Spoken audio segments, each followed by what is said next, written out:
This conference will now be recorded. So my name is Carolyn Nichols, certified holistic nutritionist, and today we are doing a session on Why So Stinky Part 2. We are talking about, we talked last time about body odor, and that pretty much took up the whole session. There's a lot to talk about. Today we're going to talk about bad breath, stinky farts, gas, belching, burping, all of these things that can also create some odor, and why does it happen? So as mentioned, if you have questions, put in the chat and I will be happy to address them afterwards. So I'm just going to share my screen with you here.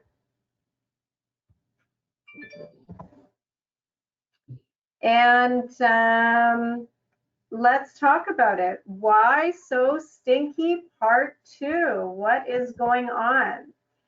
So bad breath, also called halitosis, is a condition that some people have. Are you born with it? Is there a reason for it?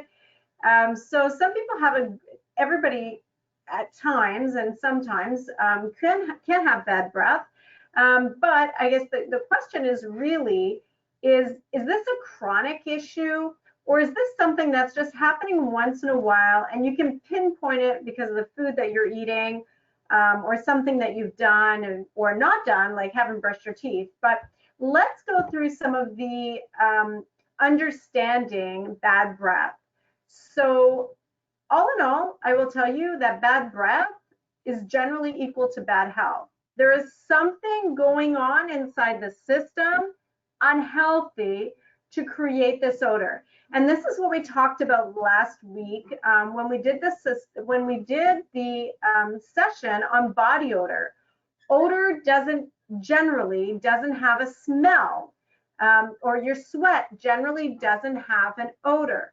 It can, because we talked about some of the volatile organic compounds that come from the foods we eat that can carry a smell.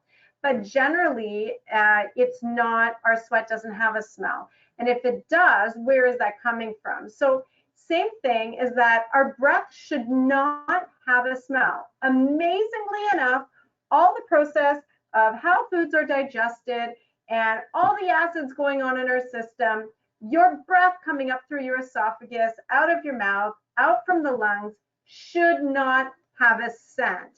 If it does, there's something going on with the health.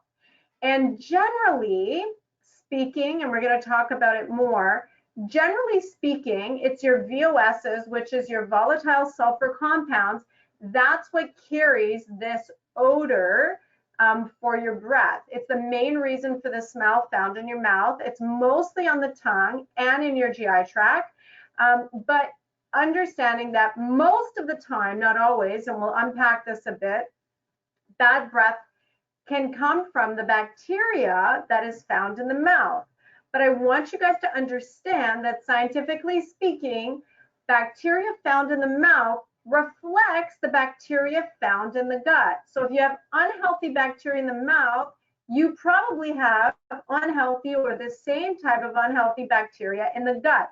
And of course, that would make sense, right? Because everything we eat, everything we swallow, I mean, if you think about it this way, if you had red dye in your mouth and you drank water and swallowed it, you'd have red dye in your stomach, right? So it is important to understand that bad breath generally can generally be a dental hygiene issue, but not always. So a couple things to note. Coffee, tobacco, automatically, I'm sure you have smelled somebody with tobacco breath.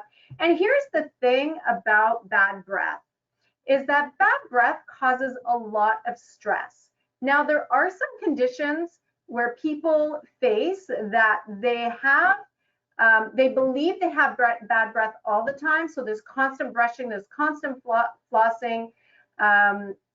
So this is a problem. Doesn't mean they have bad breath, but they think they have bad breath. But bad breath, I mean, I know just growing up as a kid, a teenager, I had very bad breath. And I had bad body odor. I was a bit of a stinky kid. That's all changed now. As I mentioned in the last group, I haven't worn a deodorant for like 5 years. Like maybe I've worn it like once a year, every year. That's about it. I don't have the body odor, and unless I'm fasting, and I'll explain that shortly. Unless I'm fasting, I don't really have bad breath, but I used to. And so having that bad breath makes you very subconscious. And then it's also embarrassing for other people. Do they tell you? Should they say something? Even some of your closest friends, it's very hurtful for you to hear or hard for someone to say that you have bad breath. So this is, it's kind of the elephant in the room. It's kind of the taboo thing that you don't want to say anything to somebody, but it's important because people don't want to be around you when your breath is stinky. When you're going to talk, they're going to take a step back. So if you have experienced any of these things, as I have earlier on in life, you want to get it resolved. So a couple things that automatically those who drink coffee will have that coffee breath. Those who smoke will definitely have that nicotine smell. But let's just talk about dental hygiene for a minute because this is huge. Many times, the bad breath, those volatile sulfur compounds, will come from food particles that are still sitting in the mouth that are literally rotting. So it gives off these sulfur compounds that are ever changing but create that smell. Sometimes you could have some yeast or extra bacteria on that tongue, so that can create the bad smell. So poor dental hygiene is definitely a big culprit, and we'll talk at the end on what are some things that you can do in order to fix that issue. The other thing too is that saliva, believe it or not, cleanses your mouth. So you'll find that if you are doing a long or fasting at all period, you will find that you'll have bad breath because you're not chewing. Your mouth is not producing a lot of saliva. You're just drinking your water or your vegetable juice. So you will find that if you are doing a fasting, or dieting where you're fasting for extremely long periods of time, you would also find that you may have bad breath. Now, some people have a condition of dry mouth, and that means that they again have a lack of saliva. This could be a genetic thing. This could be diabetes on the rise. Understanding that, say your blood sugar is high, your body is constantly pulling liquid to flush that blood sugar out. And so many people that are either have diabetes or are just entering into diabetes and they don't know they have it, they will find that they have dry mouth all the time. So again, the dry mouth, the lack of saliva can also cause bad breath. We talked about the food particles. Also understand, and just want to remind everybody to please mute their microphone. I'm just hearing a bit of feedback. Also understand that certain foods like garlic and onions have a very, very strong smell. And those, through volatile organic compounds, that scent is actually carried through the bloodstream. And your blood passes through your lungs. So many people if you're eating a lot of fresh garlic and fresh onions, that scent is going to come out through your mouth. And I'll tell you that I put raw onions on my salad, and I can absolutely, even in my hands, like it comes out through your pores. When I've eaten raw onions, I can smell it also through that. So I just want to share that also with you, is that sometimes, oops, just going to share that back. Sometimes that can be the reason. Caffeine and alcohol increase sweating. So again, when you're increasing sweating, you're also decreasing that saliva in your mouth. And that can also cause the bad breath. Sinus issues or other inflammation can also cause bad breath. So here's the thing is that if you have some sinus issues, inflammation in your sinuses. The mucus that's being formed, and that's coming because of the inflammation, has a physical scent to it. So if you have a lot of congestion in your sinuses, a good way to check if you're having a gut issue or a breath issue, or is this my sinuses, if you have a friend that's a really good friend, you can kind of just plug your nose and breathe out through your mouth a couple times. And if the breath doesn't smell, and then you cover your mouth and breathe out through your nose, then if it's the sinus issue, you should smell it coming out of the nose, if that makes sense. Now, of course, when both passageways are open, then the breath through the smell through the nose will even come out through the mouth. But that's a good way to check. So these are obvious culprits that are very real. Brushing your teeth, flossing regularly, and we'll talk about a few other remedies. Also, brushing your tongue. Not everybody brushes their tongue, but that's important as well. So those are some good ways to absolutely get rid of that bad breath. Stop drinking coffee or smoking if that's also an issue. Brushing twice a day is very, very important. Let's just go through some not so obvious culprits. So bowel issues. Look at that, issues is spelled wrong. Oops. So bowel issues can also be an issue. So you can look at if you are not, first of all, if you have any bowel obstruction or constipation, believe it or not, folks, but that smell goes right up through the intestinal tract, stomach, esophagus, and out your mouth. You could literally have poo-poo breath. So that can be a problem. A lot of people are on this ketogenic diet, and the truth is that before the ketogenic diet, doctors, health professionals would use putting the body in a state of ketosis to actually help certain brain failure or brain damage. So this ketosis thing is not something new. This is age old. But when your body goes into ketosis, especially ketoacidosis, this is dangerous level of ketones in the body. So when you are starving yourselves of carbohydrates, when you're eating super high protein and your body's not producing glucose, it's feeding off the ketones. This can become a problem because the ketoacidosis, which is when your body goes into an acidic state, those smell really bad, and that will also come through the breath. If you have GERD or acid reflux, that can also become an issue because, just picture with me the acid that is happening in the stomach to digest your food, pushing back up through the esophagus. Of course, that can even go in the mouth, and now we can have wearing down of, our dental cavity, lots of bacteria forming, acid breaking down the lining of our esophagus. Now we're having inflammation. So all of these things are very, very close, of course, and right in the mouth. So people that have GERD or acid reflux are also prone to having bad breath. H. pylori, which is a bacteria in the gut that can actually form ulcers. That bacteria in the gut from the H. pylori can also create bad breath. And if you're having digestion issues, a lot of bloating, a lot of gas, IBS, SIBO, which is a small intestinal bacterial overgrowth, then that can also, remember what we said in the beginning, the bacteria you're having in your mouth, it reflects the bacteria you're having in your stomach. So we talked a little bit last time about candida and this overgrowth of yeast.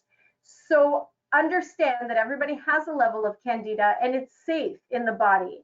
And we have to have good bacteria in our system or we don't digest food. Our fiber can't get digested and disposed of properly. We certainly cannot have a strong immune system because your bacteria in your gut, it has such a huge role to play in your immune system. But it's this overgrowth of bad bacteria that can also carry with it the volatile sulfur compounds, and that is what creates a lot of bad breath, a lot of inflammation. And again, we talked about it last week that, you can have a wound, and that wound's not taken care of properly, you will know that it begins to smell. That is happening, folks, on the inside of our body. When we're having inflammation and we're not taking care of that properly, then the scents can come. So these are not so obvious culprits. And at this point, I'm going to move on to gas.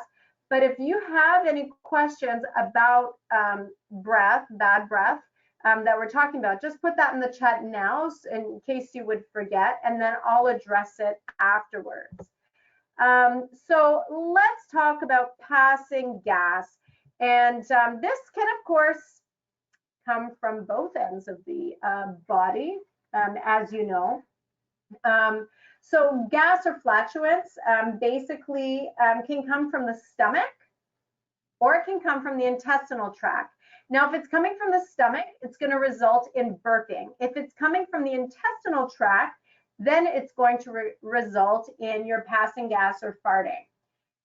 So understanding that your stomach gas is generally caused, believe it or not, by just swallowing too much air. So if you chew with your mouth open, if you sigh a lot, I just did that and I feel like burping. I don't sigh, I guess. So I'm sighing a lot, talking with your mouth open. Well, let's just move to the next screen and we can just talk about some of the main culprits. Swallowing air. So that is one of the main culprits for burping. I'm going to not go in this in order. I'm going to jump around a bit on this list. But let's just talk about in the stomach, of course, chewing gum. Folks, that is just like one of the worst things that you can do for pastime or to hide your bad breath. And we will talk at the end what you can do for bad breath. And it's not chewing gum. That's just a horrible thing to do, because every time you chew gum, you open your mouth, you are constantly letting air in. And it's that air that you're letting in, swallowing air, that creates all of this burping. So also gulping beverages, if you're gulping your beverages, that can also create this burping or this belching. And the use of carbonated drinks, that becomes a problem as well, because there are air pockets in your carbonated drinks. So even if it's not a pop, it's just a carbonated water, it is a problem because it has a lot of air pockets. Now, of course, I've met some people that they say that, well, the only way that I feel like I have air in my stomach, and the only way that I can burp is if I have a carbonated beverage. But guess what? You're creating this vicious cycle. It's a carbonated beverage, and the swallowing of the air that's created the issue in the first place. Now you have a carbonated beverage. Of course, that's going to make you burp because it's full of air. So you really want to pull back on that and make sure you're never eating and drinking at the same time. You're always waiting about an hour to 2 hours after you eat, and then you drink water and only water. So it's very important. Now let's talk about farting, pooping in some languages, or passing gas. So this is important to know that we should really not be passing gas. Passing gas is not natural. As natural as everybody will say it is, it's not. Also, good to know as well, sorry for the burping, is that hot beverages. When you have something hot, your body needs to cool you down because we have a certain temperature, and it's the same thing with cold. If it's cold, and your body will use all of its energy, not all of its energy, or we would drop, but uses its energy and blood to rush to the stomach to heat it up. Now, when we drink something too hot, your body tends to pull air, make you gasp air a little bit more. We do it without even thinking to help cool the stomach down. So it's better to just drink things at room temperature. A little bit warm is okay, but we shouldn't have things too hot or too cold. So that's important also for belching. But intestinal gas is generally produced by the fermentation of starches and the putrefaction of proteins. So this is basically where our farts, our bad gas comes from. And I just want to remind everybody that this session is being recorded.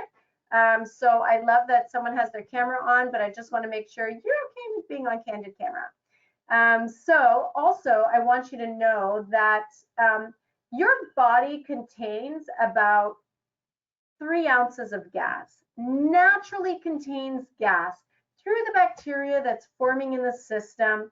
Your body naturally contains gas.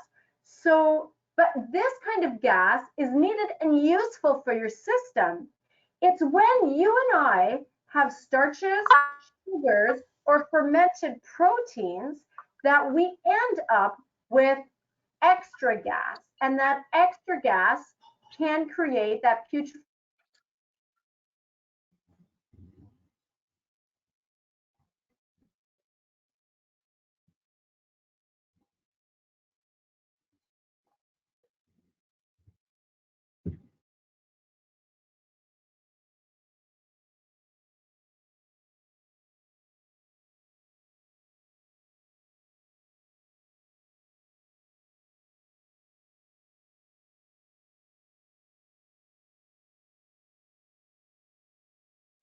So it's important to understand that when your starches are broken down and when the protein it starts to putrefy, that's, folks, when we have bad gas.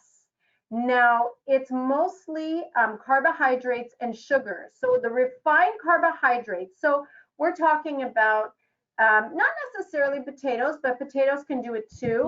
But wheat is a very bad culprit. Um, Wheat is a very bad culprit. Dairy is a very bad culprit. And any kind of proteins that can create the putrefaction process. How do proteins begin to putrefy? Well, understand that your beans, your cruciferous vegetables, they naturally have gases occurring in them. But if you're not eating them in large amounts, and if you're not eating your cruciferous, cabbage, broccoli, cauliflower, kale, when you eat them raw, your body it's going to have more of a gassy effect. When you eat them cooked, it's less of a gassy effect. Your beans will naturally have gas in them. Your beans reheated create more starches in them. And so you will find that if you've reheated, the first time you ate the beans, they might not have created any gas. If you heat it a second time, you will notice that there will be a lot more gas involved. All of a sudden, you're like, farting all the time. So that's important to know. Now, if you're having digestion issues, definitely it's going to be harder for you to digest things like beans, like cabbage, like broccoli. And that for you can create a lot of gas because there's already gas associated with them. But the biggest culprit is your starches being broken down creates a lot of a gas effect because they ferment. They're mostly sugars. So if you're having bread, a wheat of any kind, your crackers, your breads, any kind of baked goods, that creates a lot of gas. Refined sugars. So if you're having candy, if you're having sweets, if you're having cookies, if you're having sugar in stuff, whether it's a drink or a pop or a juice, all of that fermentation adds to the 3 ounces of gas that we already have floating around in our intestinal tract, and it exasperates it, and then we get exasperated and release all of this foul smelling gas because of the fermentation. And this happens almost immediately. I have to tell you that I was a farty kid, burped a lot as well, but I was a big sugar addict for sure. Over the last 10 years, my diet has really been clean, but even although I've been plant-based for over 20 years, I did have a lot of sugar in my diet. But for the last 10 years, I've been such a clean eater. But I'll tell you, my husband's an amazing baker. He's just so great. I don't bake because I can't fathom putting that amount of sugar or oil in anything. So of course I avoid the baking at all costs. I shouldn't say I avoid the baking at all costs, but I don't always partake of everything that's being baked because I have kids and they can all eat it too. But once in a while, as soon as I take a bite of that banana bread or cookie he made, as soon as I take a bite, honestly, count to 3 and I fart immediately. To me, it's incredible how quickly the body works. But I don't ever pass gas unless I've had a little bit too much sugar. And sometimes that can come from fruit sugars. Sometimes that can even come from your natural dates, your raisins, but it mostly comes from your refined sugars. But understanding too that too much of anything is a problem for the system. So if you're eating the right amount of fruits, if you're eating a small amount of dried fruits, your body should be able to handle that. It ferments when there's too much. So if you are passing gas, you need to take an inventory of what you're eating. Are you having starches? Are you having refined carbohydrates? Are you having your too much sugar? The other thing too is that the putrefying of proteins is also a main culprit for gas. And your proteins that are flesh foods, so we're talking fish, chicken, now we're talking 24 hours sitting in the intestinal tract. Beef is about 48 and pork is 72. Guaranteed, there is tons of putrefaction going on here. And these things create bad flatulence and not just gas, but smelly gas. So that is usually caused by the putrefaction of your proteins and a major fermentation of your sugars. So I want to just bring you back and bring all of this back to the gut. I can't emphasize to you how important it is to keep the healthy floral bacteria or to keep the bacteria flora in your gut healthy. If you have good bacteria flora, not an overgrowth, but a good bacteria flora, you should not have bad breath. You should not have stinky farts. Understand that the more fermentation you have, the more we can have candida, which is that overgrowth again of the yeast. Your digestive system is taxed, your immune system is taxed, your energy is taxed. So we are creating like a garden full of weeds. I don't know if anybody here has planted a garden. I used to love gardening. I still do. I just don't have a garden to do that in anymore since the Energy Shack has become my garden. But somebody is bringing my organic produce instead of me growing it. But I mean, what a pain of, you have all of these good vegetables and they're just covered by weeds. If you don't stay on top of that, and you don't properly eat and you don't make sure, that bacteria doesn't have an overgrowth, you are going to have issues. And as I said in my very first slide, if you have bad breath, it is equal to bad health. And if you have bad smells coming out of your rear end, that means bad health. Something bad is cooking. Something good is not going on in the system. So this is very, very important to know. So let's talk remedies, folks. And as I mentioned before, if you have any questions, please just put them in the chat. I would absolutely be happy to answer them in the end. So a couple things is that oil swishing. So we talked about making sure you're brushing, making sure you're flossing. Don't over brush. That wears down the enamel, and don't brush too hard. Electric toothbrushes are very popular these days, but if you press them hard against your teeth, you will wear down your enamel. So make sure you're just lightly using your toothbrush and flossing. If you don't floss every day, floss at least 3 times a week, if not 4, but we really should be flossing regularly.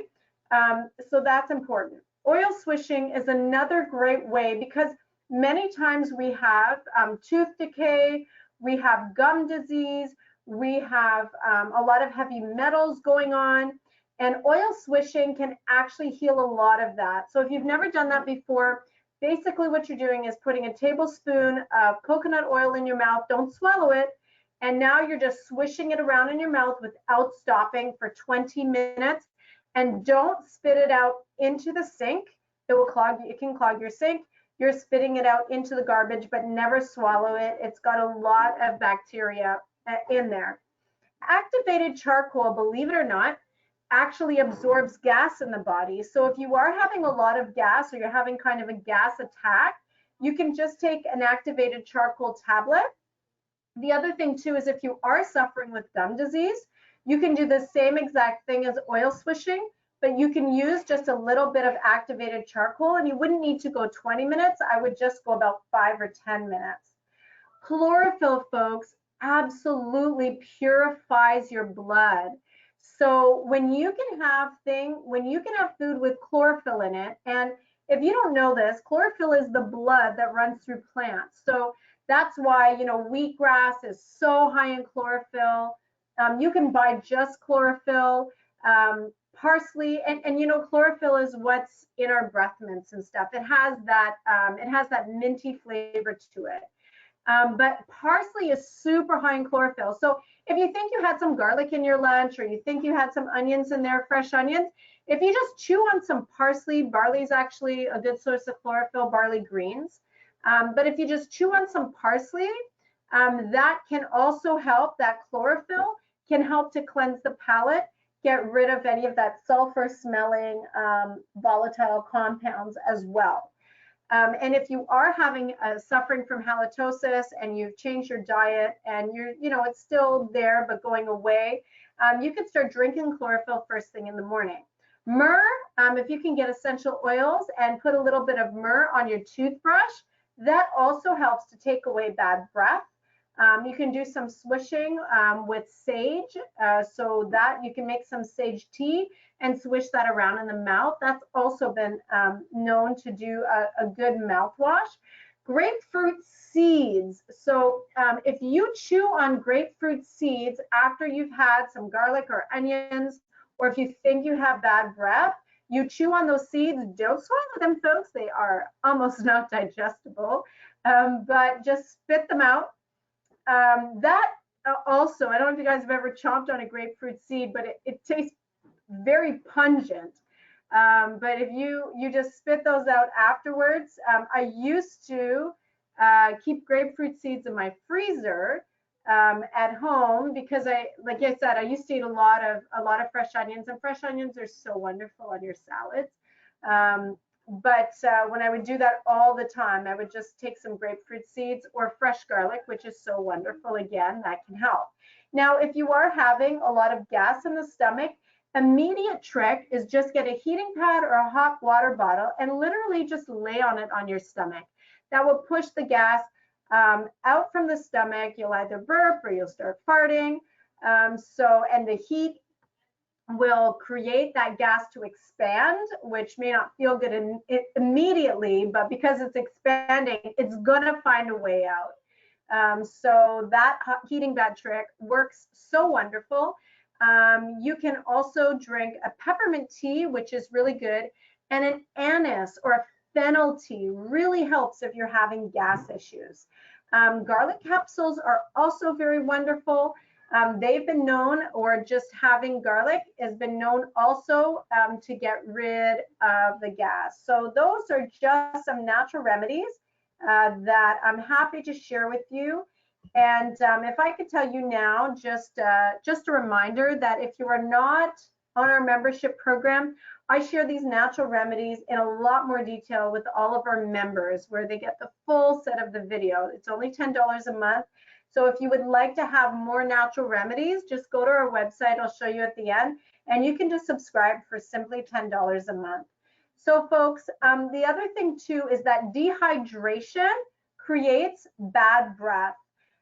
So make sure that you're drinking water, and plenty of water throughout the day. But remember that water with your meals can create burping and bad flatulence because of the fermentation of your food.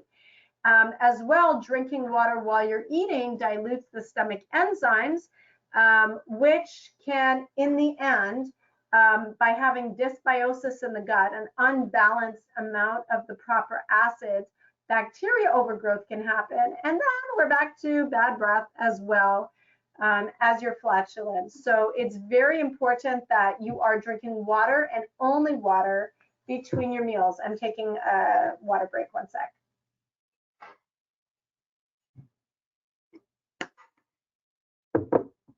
Alrighty.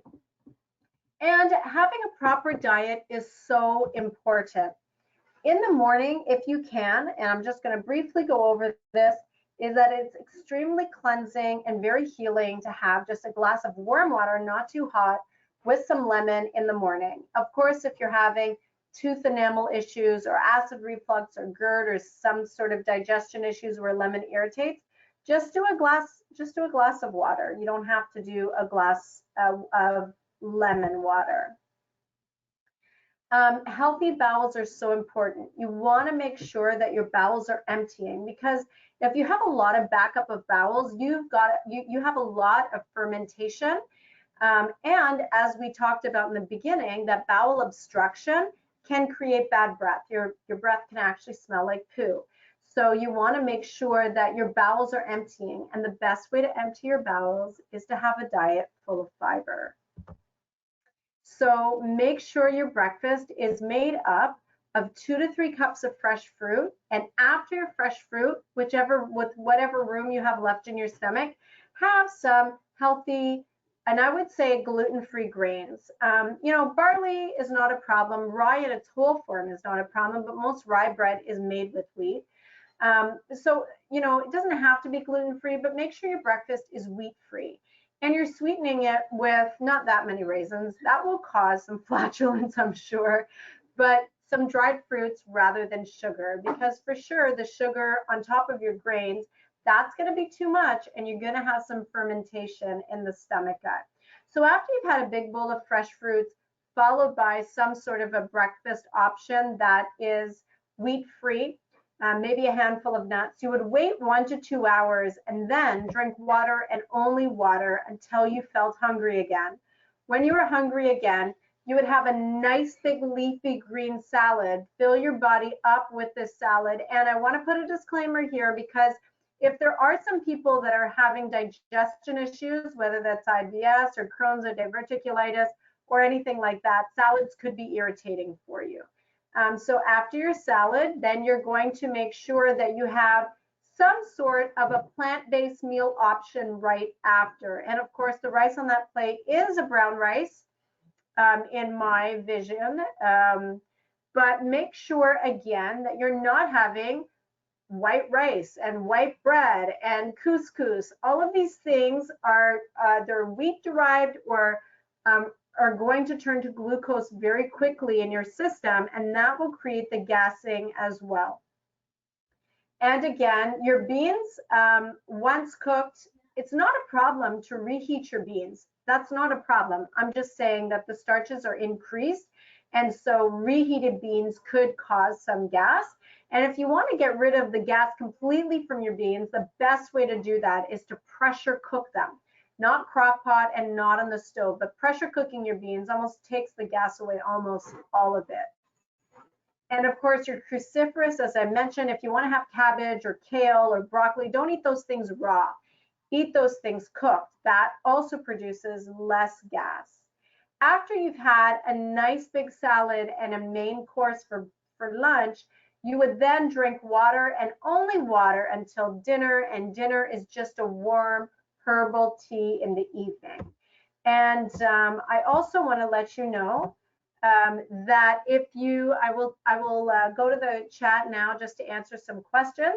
But if you have more questions, or you feel like your issues are a lot more deep set or chronic, or of course, if you have any other health issues, we do consultations. It's $35 for 30 minutes, and I'll tell you, the information we share with you is incredible, very life-changing. And our programs honestly start at just $150 a month, and then your consultation fee is waived. But folks, if you would just like to stay in touch, and next week, I want to tell you, let me just get on camera so you can see my smile. Next week, I want to invite you to join. We're going to be doing, is it next week? I think it is. Yes, a sprouting class. Now, if you're a member, which is only $10 a month, it is free for you. And every month we will be doing some sort of cooking demo before our question and answer time that's exclusive for our members. But I just want to let you know that for $10 a month, you can get natural remedies, recipes right to your inbox. As well as our sprouting class is only $10 if you want to join, but I will be demonstrating on how to sprout. And let me tell you that sprouts are the best way that I know on earth to get good, clean protein into your system. They are so powerful, incredible nutrients.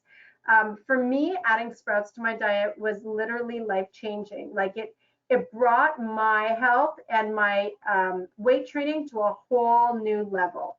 And then, of course, if you would like to try to do this plant-based eating for a month, I want to let you know you are the first group to hear it, that we're going to be putting out another vegan challenge, a plant-based challenge, to go plant-based for 60 days. So that's coming up.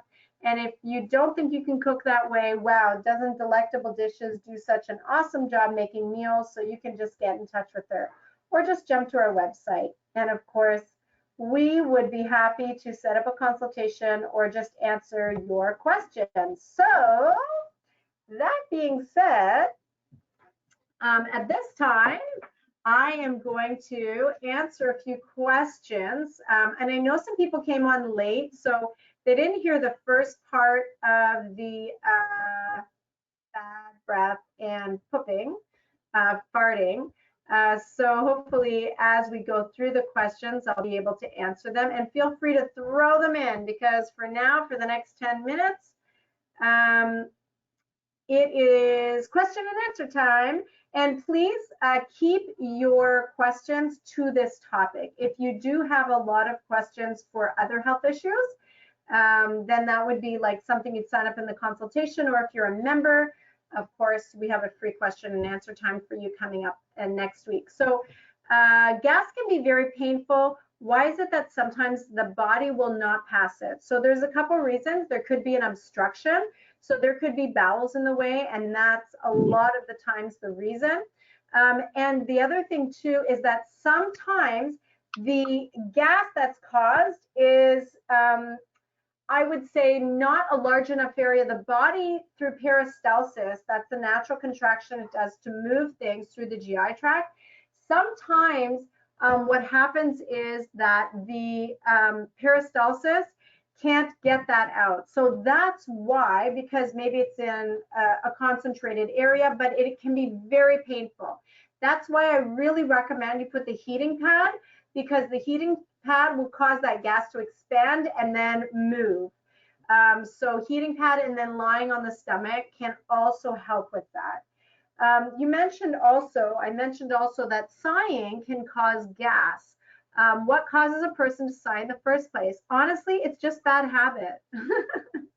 Some people get into this habit of going, yeah. Now, yawning is caused by a lack of oxygen, but I think sighing is literally just bad habit. I definitely did it today. I noticed myself, I was doing a whole bunch of physical labor, dumping garbages, and then I got back in and I did a big sigh. But yeah, some people just honestly have a habit of sighing. All right, so keep going. What does it mean when the gas is not stinky but smells like yesterday's lunch? Well,